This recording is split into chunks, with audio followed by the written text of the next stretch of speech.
అప్పులున్నాయా? ప్రతి ఇంట్లో ప్రతి ఒక్కళ్ళకి అప్పులుంటాయి.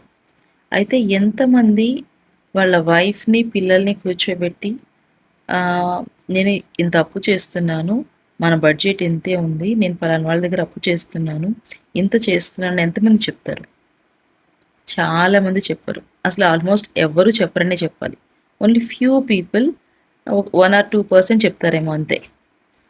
మీరు ఏమి ఎక్స్‌పెక్ట్ జేస్తారంటే నేను ఇంత కష్టపడి డబ్బు సంపాదిస్తున్నాను కదా! వాళ్ళు ఇష్టం వచ్చినట్టు ఖర్చు పెట్టేస్తున్నారు అనుకుంటారు. బట్ వాళ్ళకి మీ కష్టం అనేది తెలియాలి కదా! వాళ్ళు ఎలా పడితే అలా యూజ్ చేస్తున్నారంటే మీరు ఆ రెస్పాన్సిబిలిటీ నేర్పించాలి. సో, మీరు నేర్పించకుండా వాళ్ళు రెస్పాన్సిబుల్‌గా ఉండాలంటే కుదురుతుందా? కుదరదు కదా! సో, మీరెప్పుడైతే అప్పు చేస్తున్నారో, ఎందుకు చేస్తున్నారో, మీ సిట్యుయేషన్ ఏంటనేది మీ ఫ్యామిలీలో మీ పిల్లలకి, మీ వైఫ్‌కి క్లియర్‌గా చెప్పండి. ఓకే.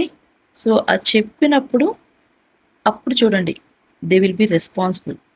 మన ఇండియాలో ఉన్న ప్రాబ్లమ్ ఏంటంటే మనం ఏది మా కూర్చోబెట్టి మాట్లాడం. మనం డెసిషన్స్ తీసేసుకుంటాము. సో, వినాలి అనుకుంటాం.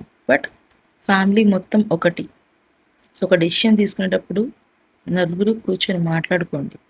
సో, అక్కడ చాలా వరకు ప్రాబ్లమ్స్ అనేవి సాల్వ్ అయితాయి. ఫైనాన్షియల్ ప్రాబ్లమ్స్‌లో కూడా మనం ఇరుక్కోకుండా ఉంటాం. For more details follow me. This is Madhavi, AI money management coach.